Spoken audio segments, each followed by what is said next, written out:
the northwest coast of the United States, the home of nature filmmaker Florian Graner, while dolphin expert Ute Margreff has settled in Ireland.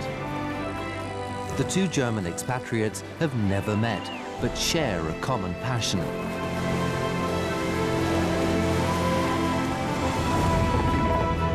Each in their own way, both have decided to dedicate their lives to the sea and its inhabitants.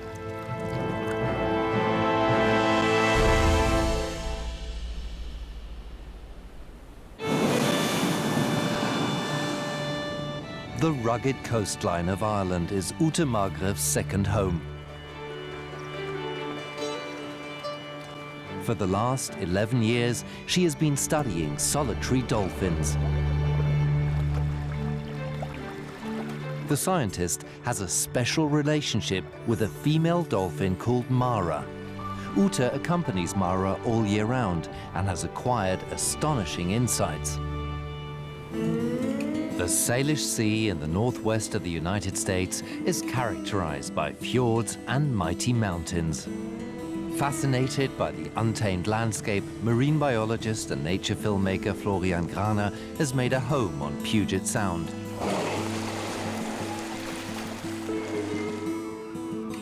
He lives on Whidbey, one of the many islands in the region.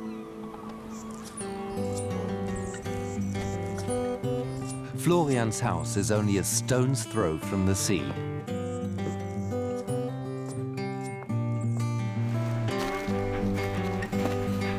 German Shepherd Zero is the biologist's constant companion when he sets out with his heavy camera to his favorite diving area. This is where he spends every free minute.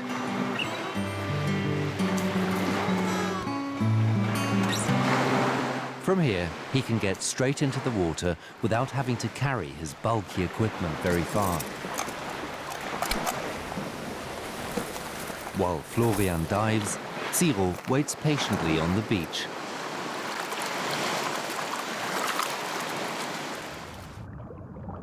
The shallow water is a very special habitat, with fields of green seagrass covering the seabed. Here you see the world from a very different perspective. Golden-eye ducks look for food near the coast.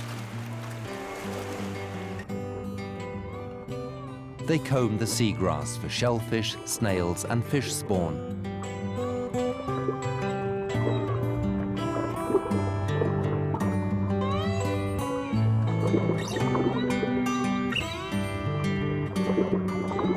Suddenly, Florian has the feeling he's being watched by a dozing harbor seal.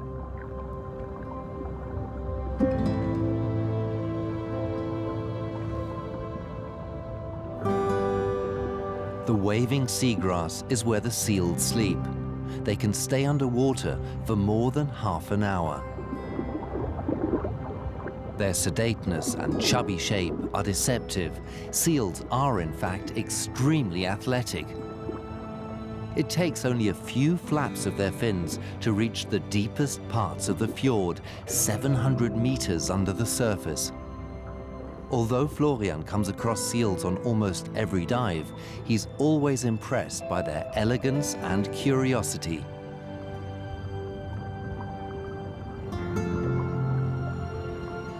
Some creatures are only discovered at second glance. Bizarre-looking sea slugs graze on the floor of seagrass meadows, which are home to a surprising variety of life.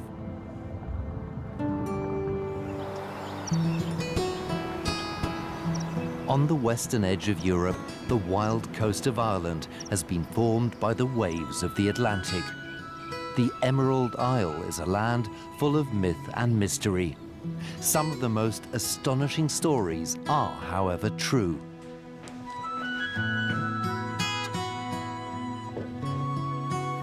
In her small apartment, Ute Margreff is preparing for her daily dive. For many years, she has lived on a stud farm on the Irish coast, without ever really having an interest in horses. Ute is heading for the seaside. Her diving site is just a short walk away. Purposefully, she heads for a remote inlet, which, like so many in Ireland, is deserted.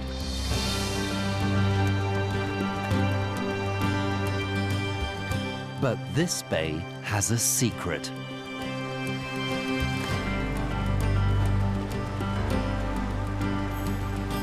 In the year 2000, a dolphin turned up here unexpectedly and stayed. The fishermen christened the female Mara, the Gaelic word for sea.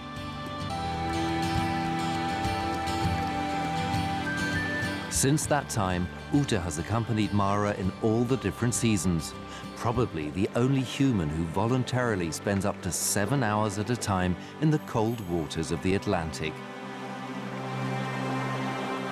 Every meeting begins with an extensive greeting ritual. Normally, dolphins live in groups or pods. Ute will probably never know why some dolphins, like Mara, get separated from their families and seek contact with humans.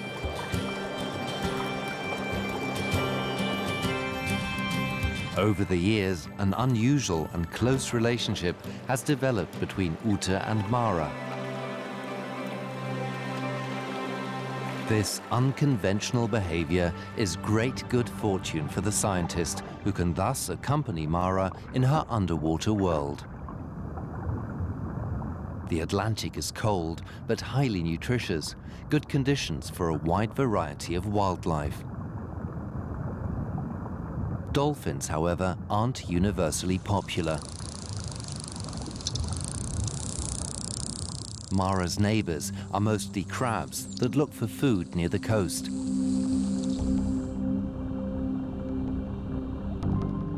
For Ute, the excursions with Mara are a unique opportunity to explore the underwater world through a dolphin's eyes.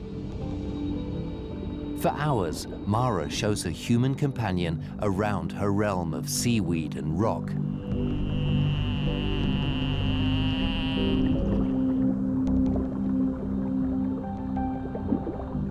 Boredom is a foreign concept. She wants to explore and discover everything.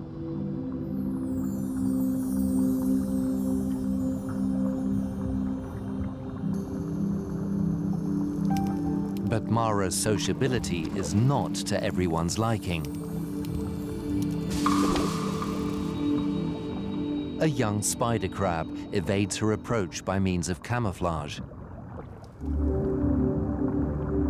Mara shares her habitat with real giants, 2.5 times her size. The coast of Ireland is also home to basking sharks. Even though its mouth is as big as a door, humans have nothing to fear from the shark, which lives on plankton. Basking sharks are nomads of the ocean and will at some point disappear once more into the depths of the Atlantic.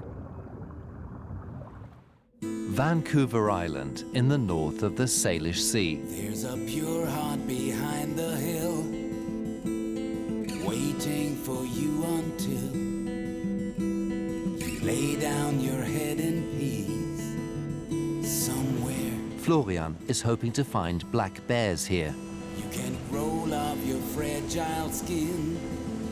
Don't look back to where you've been. There's a kiss in the autumn wind. Together with his friend Todd Graves, he searches the shoreline. Todd, I think we can stop here. There's something right there. And a bear does indeed appear from the forest.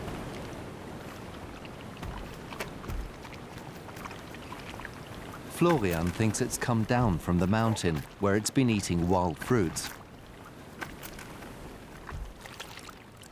So as not to disturb the bear, Florian films from the boat. 3/4 of a bear's diet is vegetarian. When they eat animals, they tend to be small, sometimes very small.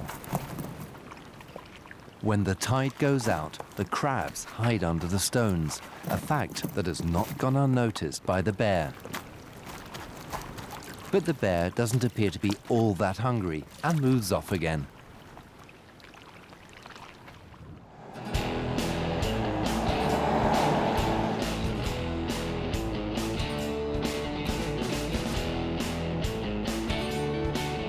On the Puget Sound, about an hour's drive from Florian's house, lies Seattle, also known as the Emerald City. The port is the pulsating center of the region, and its unmistakable skyline features the Space Needle Tower. But Florian isn't here to see exciting architecture.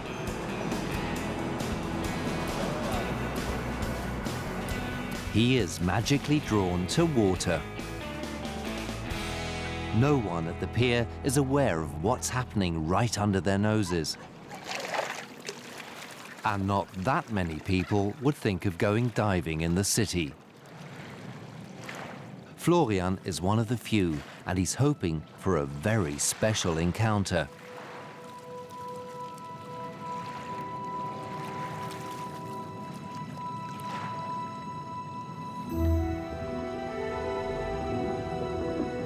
For the first few meters of his dive, he's accompanied by stellar sea lions.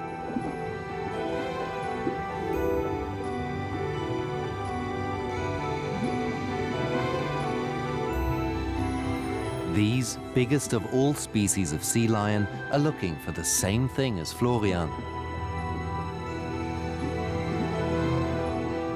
30 meters down, it's pitch black. This eternal darkness is home to what he's looking for. But it's not as easy to find as the many fish that live here.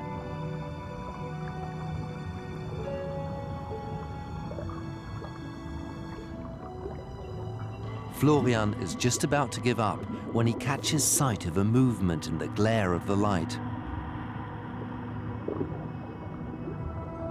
Like some weightless being from another world, a huge octopus moves through the murk, a 5 to 6 meter long male.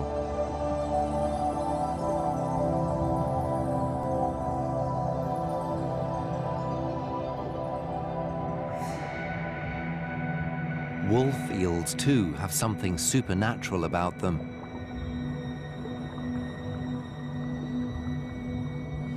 The powerful jaws can crack open a lobster or sea urchin shell.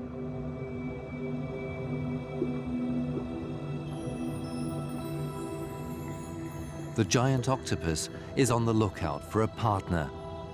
These mighty animals only live for 5 years at the most. Towards the end of their lives, they put all their energy into procreation and afterwards starve to death.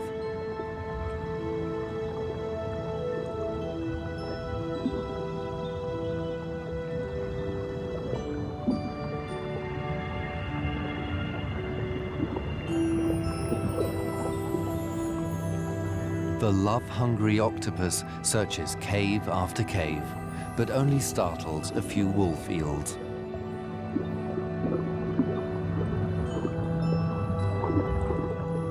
One of the caves does indeed contain a female octopus, but she is not yet ready to mate.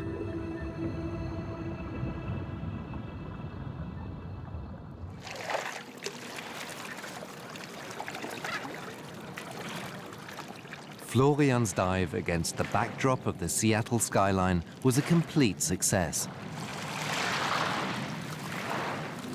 Now he knows where to find the animals next time.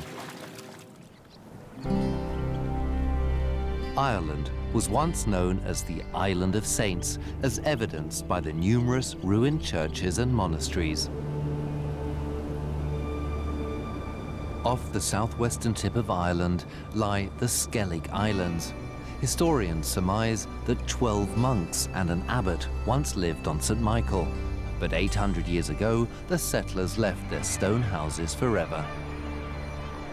Today, silent, sackcloth-clad ascetics have been replaced by noisy clowns of the sea. Puffins spend the summer here, bringing up their offspring. At the end of August, when their young can fly, the puffins will once again disappear into the vast expanse of the Atlantic. The craggy Irish coast is lobster country, and sometimes the lobster fishermen get some unexpected company. Mara has attached herself to one of the boats.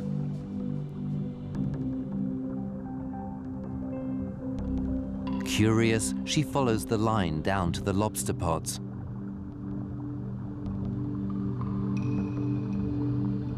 Lobsters can live as long as 100 years if they don't succumb to the irresistible smell of fish from the lobster pots.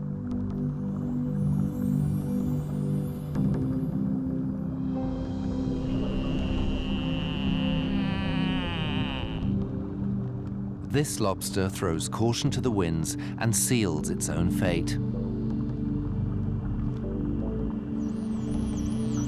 Whether intentionally or by chance, thanks to Mara's intrusiveness, this is one lobster that won't be eaten tonight.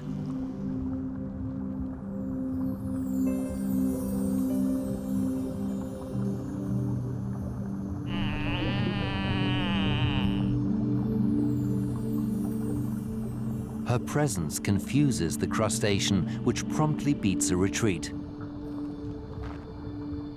Mission accomplished, Mara moves on.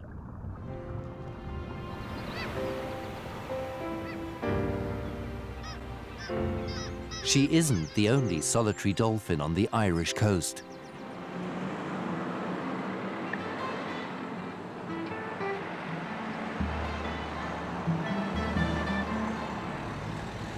Ute Margreff visits the little port of Dingle.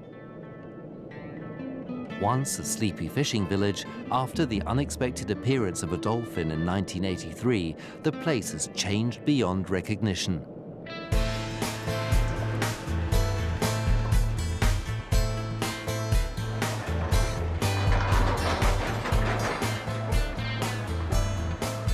Fungi, as the dolphin was named, became a star and the pride of Dingle. Do not stand on the outer decks. Well, thank you for listening to the safety announcement, and we hope you enjoy your trip. Thank you. People come from all over the world to see Fungi the dolphin, who for many of the fishermen has become a good source of income. But what if one day he fails to show up? At the moment, however, Fungi appears as regular as clockwork. No other dolphin has stayed so long among humans without a break.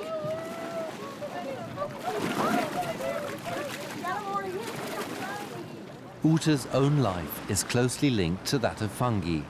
He was her first great dolphin love, as it were, and the reason that she has stayed in Ireland.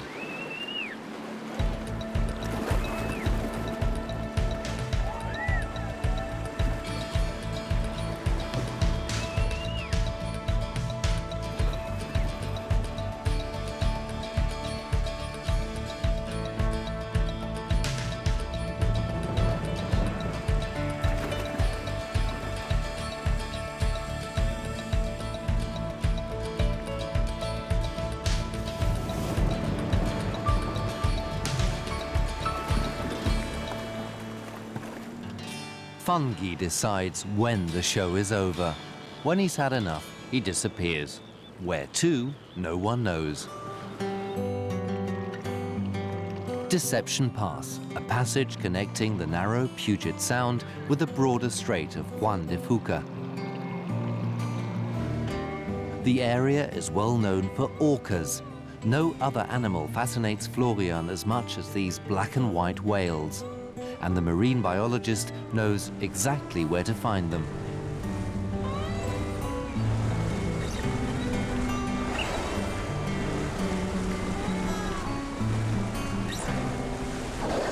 The orcas in the Salish Sea are the most studied in the world.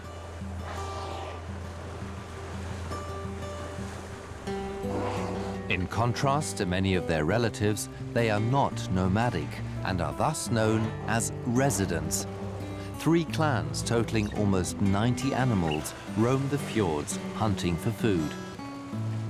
For Florian, they are the undisputed rulers of the seas. The orca clans here are divided into different groups, each with its own distinctive dialect. They are superb hunters and feed almost exclusively on salmon.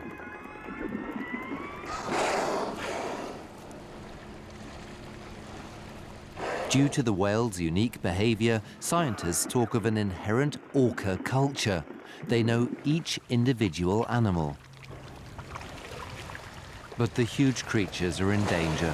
The overfishing of salmon stocks is causing their populations to shrink steadily.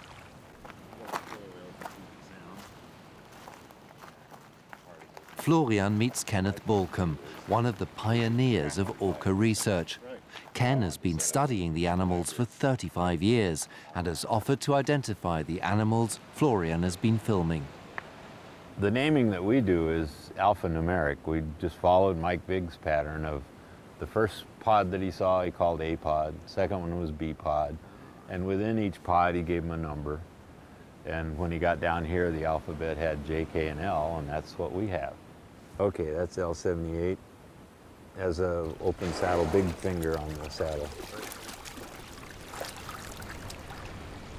That's J27. The one up in front is probably J30.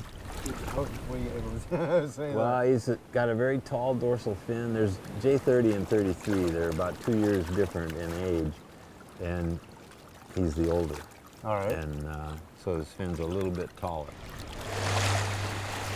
They appear so strong and powerful, and are actually sizably, much stronger and bigger than the females, and yet they really depend on the females. Yeah, they're mama's boys. They're teddy whales, really. They do what mom says, and mom gets to introduce them to the proper females. Florian hopes to see a lot of the residents on his dives in the Salish Sea.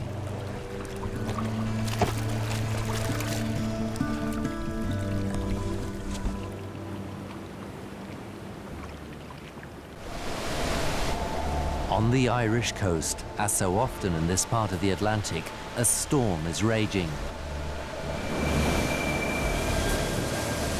The force of the wind lashing land and sea is overwhelming.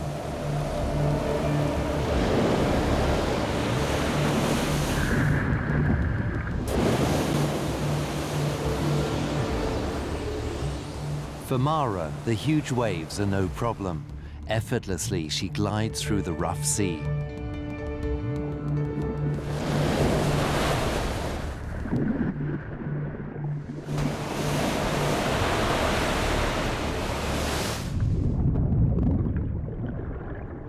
At some point, even the mightiest storm blows itself out.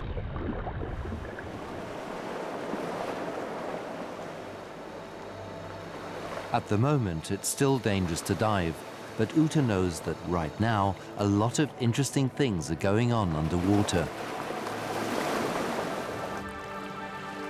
There's also a lot for Mara to discover after the storm. Interesting flotsam accumulates on the coast.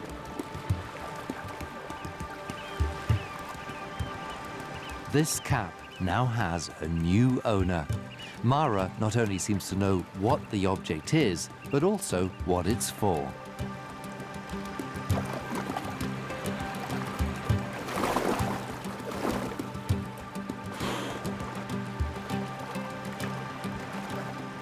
She greets Ute with her new acquisition.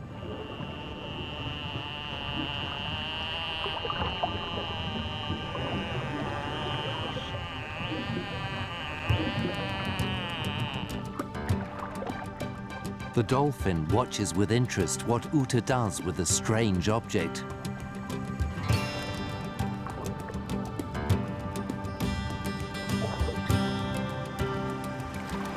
And the scientist has to ask herself once again, who is studying whom?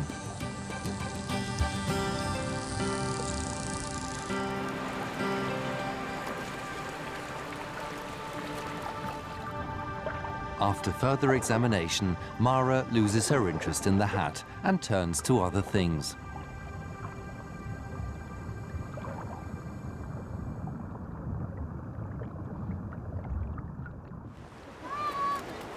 In the summer, tourists also come to Ute's Bay, many dreaming of meeting a dolphin in the wild.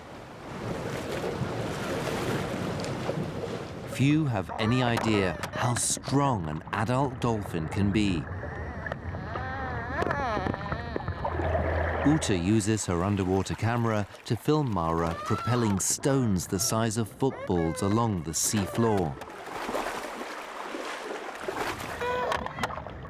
The tourists can only guess what's happening under the water, but this certainly isn't the gentle animal they'd been expecting.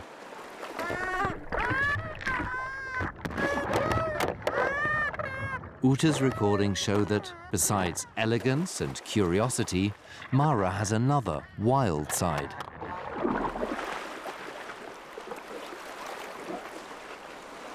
The children prefer to stay on dry land, and Ute joins them, happy that Mara's outburst of emotion is safely in the can.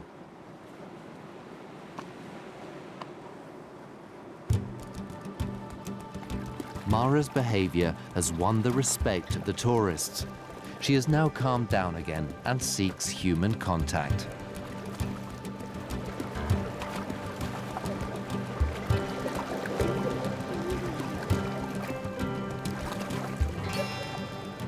Wild dolphins don't react to whistles or other forms of enticement. They take a decision and express themselves via body language, movement, and eye expression. Only someone like Ute, who studied them in depth, can put themselves in their position. Mara displays the same behavior as fungi. She decides when the show's over. They still interact with their own kind. It's just that during the day they make a choice. Ute's mission includes passing on knowledge about solitary dolphins. Thus, the bay becomes a temporary school.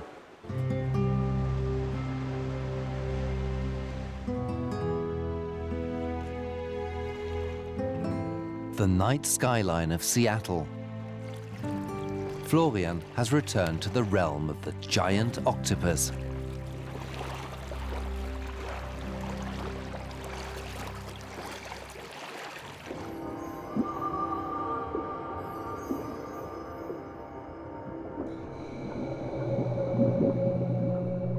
The light from his lamps attracts a squid and some bizarre-looking fish.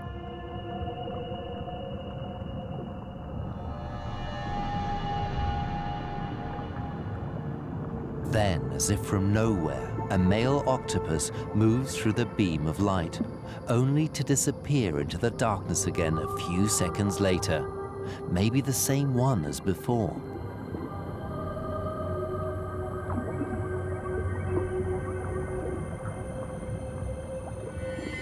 Florian wants to know whether it managed to mate with the female in the cave, but a thorny head is blocking his view.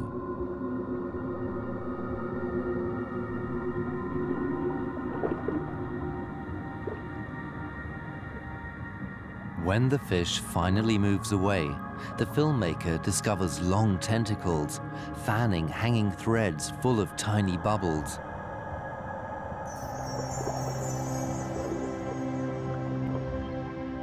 Thousands of eggs form a curtain in the octopus's cave. The female will be busy for 6 months looking after her eggs and protecting them from predators. She will stay in the cave without eating until her young hatch. Octopuses mate only once in a lifetime. It is the only time that these intelligent creatures seek the company of their own kind. Florian is fascinated. It is very rare to get such good footage of a female. Most hide themselves away and cannot be found despite their size.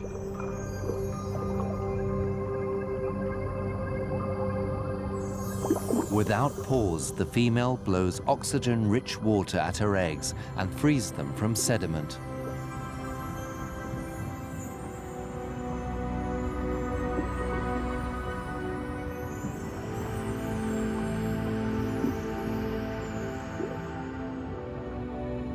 After hatching, the young have to fend for themselves.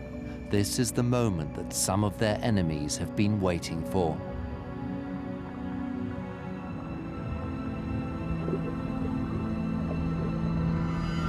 The mother octopus will have starved to death, and her corpse will serve to feed other animals.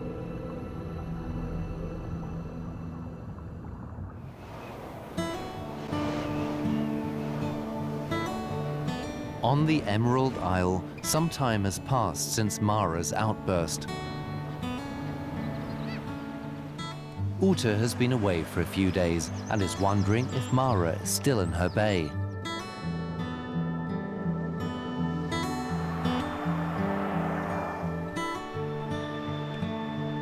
On her way there, she passes numerous other lonely inlets that could appeal to Mara. But the dolphin is already waiting for Ute, who has come with a friend who's a fisherman. Hallo. Now, take deep breaths and go. Mara heads for an undulating underwater garden. Hundreds of kinds of algae in all shapes and colors grow off the coast of Ireland. Some, like the spaghetti-like thongweed, are tasty and nutritious. Brown and red algae, too, are food for many sea dwellers. But Mara isn't here because she's hungry.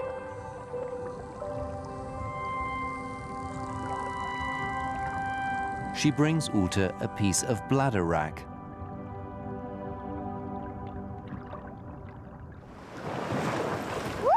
Then she appears to ask for it back. The scientist understands that Mara wants a peeling massage. This is somewhat of a sensation, as the use of tools by dolphins was only recently discovered by scientists. Mara shows that dolphins are capable of quite different feats. She can't use the tool herself and instead asks Ute to help her, an anticipatory act of planning, usually seen as a human characteristic.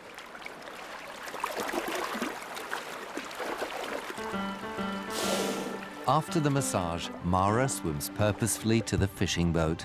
Although they've known each other for some time, up until now, dolphin and fisherman have kept a respectful distance.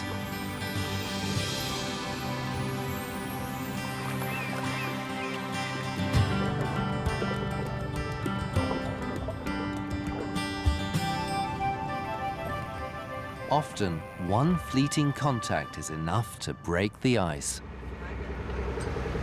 Was that the first time you touched the dolphin? Yeah, the very first time. I couldn't believe it. Because before I seen him go with the boat was absolutely amazing. I couldn't believe it. I'm just waiting to tell my family when I go home. They won't believe it. Ute and the fisherman say goodbye, leaving Mara alone in the bay. Dolphins aren't the only sea mammals on the Irish coast. Mara shares her realm with harbour seals. Usually these two loners hardly notice each other. Today their curiosity gets the better of them. Once again, it is Mara who takes the initiative.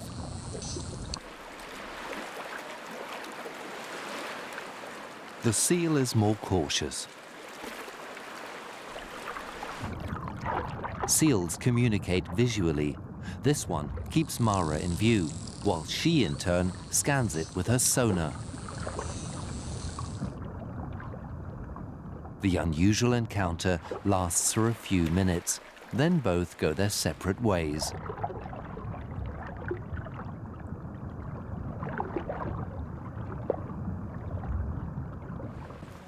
Florian wants to show his wife Gina the orcas. Okay. He sets out to sea again with Todd Graves. It couldn't be a better day for... Do you see them? I do. I try to see how many there are. The L family has turned up, the biggest group of residents in the fjord area. Using a list of Kens, the two try to identify the individual whales.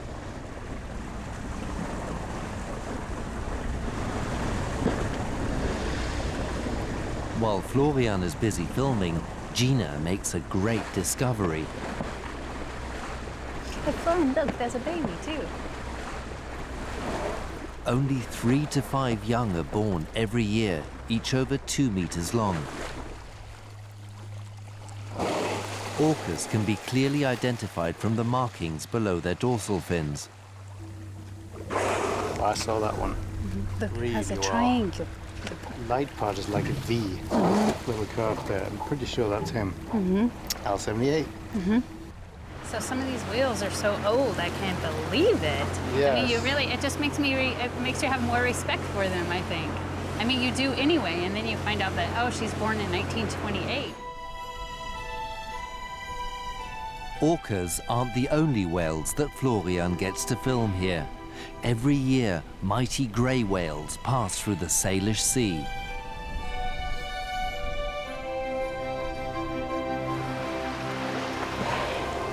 Once almost extinct, the population now numbers 20,000.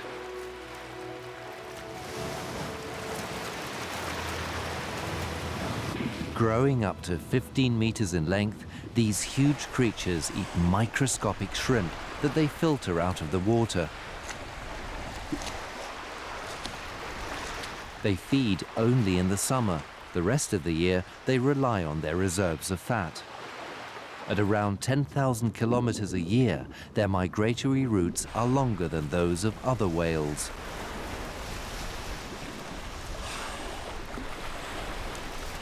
The mother animals give birth in the warm waters off the coast of Mexico before setting off for Alaska.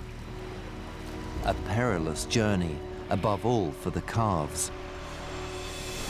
These orcas aren't here to hunt salmon.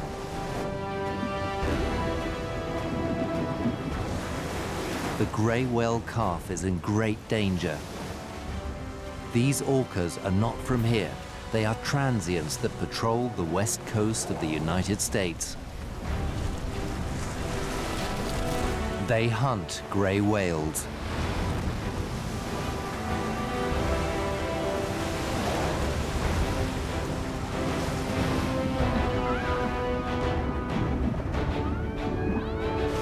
The mother desperately tries to protect her calf and outswim the orcas.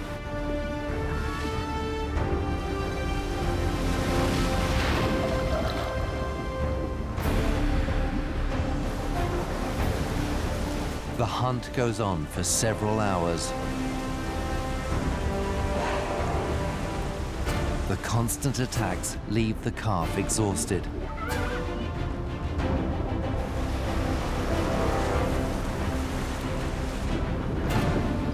Despite its huge size, the grey whale has no chance against the attackers.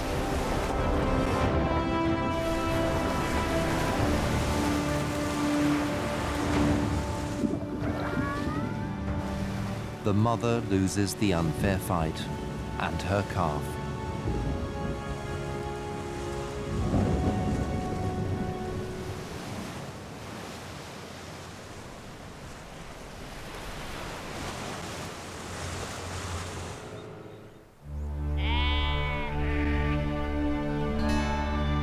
On the Irish coast, less dramatic events are unfolding.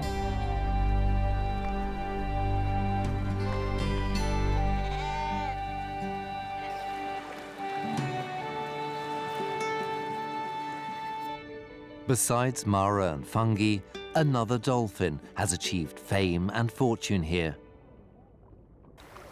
For 2 years, Dougie visited the little port of Tory in the north of Ireland.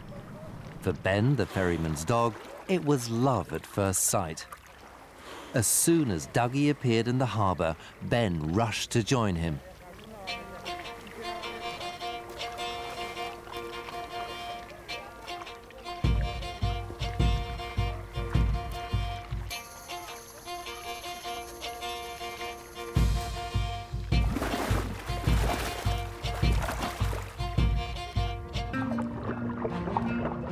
As long as it stayed underwater, the dolphin was invisible to Ben, as the dog cannot dive. Nevertheless, the pair seemed to enjoy their game of hide and seek.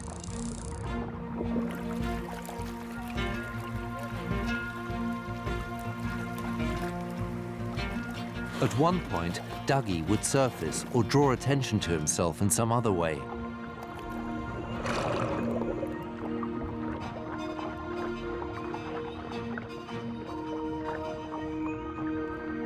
As the scars show, this wasn't the first time they'd played together.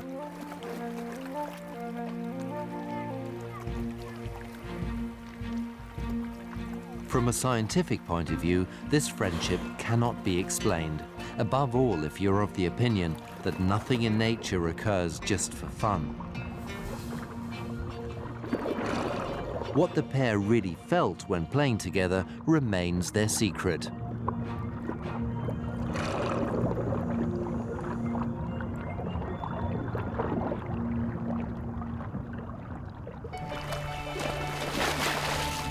At first, the locals thought the dolphin might be sick and asked Ute for help.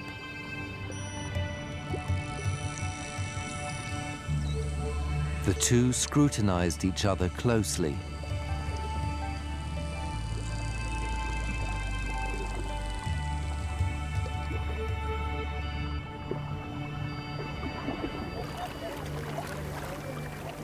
Dolphins perceive their environment especially clearly via sound. Using various click sounds, Dougie scanned Ute carefully.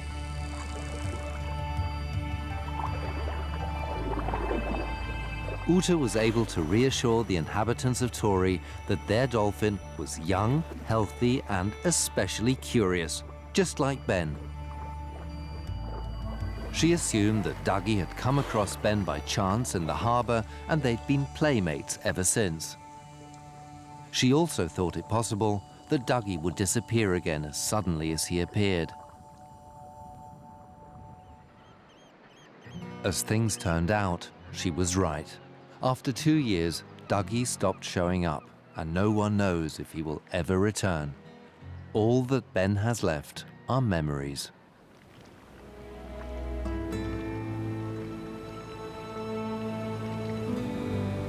Evening in Puget Sound.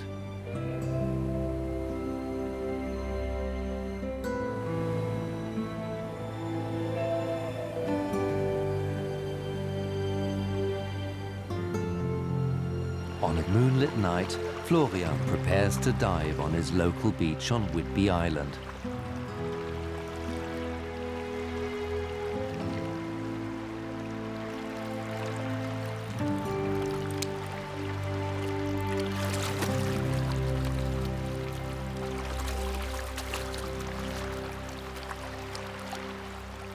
Zero waits for his master to return.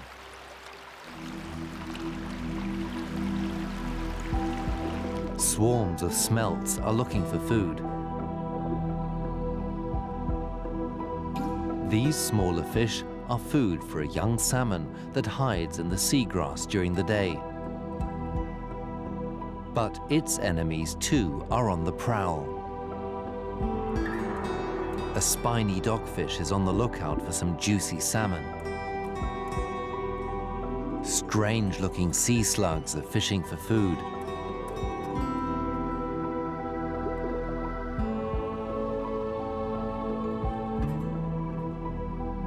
Here it's eat or be eaten.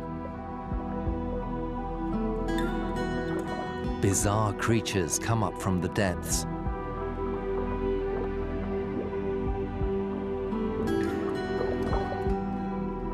Some of the jellyfish are breathtakingly elegant. The seabed is a kaleidoscope of strange beings. There is no habitat so foreign to us as the sea.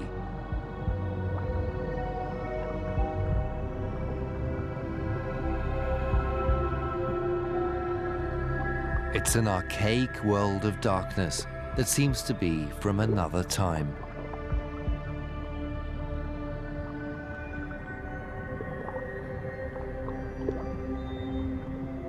Suddenly, particularly strange shapes appear. Chimera, deep-sea dwellers more than a meter long, related to sharks and rays. For Florian, encountering such animals is always a very special experience. They're living fossils that first roamed the oceans 150 million years ago. The male has grip organs on the ventral fin in order to keep a hold of the female during mating, and a strange growth on its head.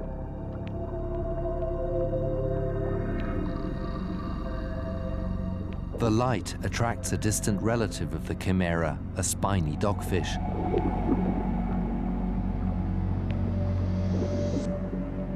The next minute, Florian cannot believe his eyes. A six-gill shark slowly swims past.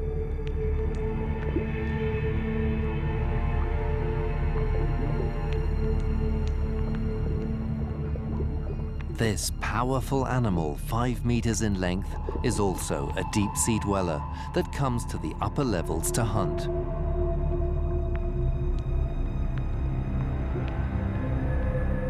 Its sluggish movements are deceptive. The shark can swim extremely quickly.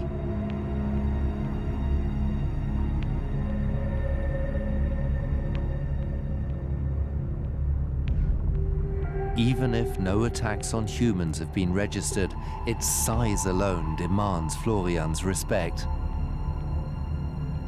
Scientists think that six-gill sharks don't just come to the fjords to hunt, but as viviparous creatures also bear their young here. Florian hopes one day to film such a birth.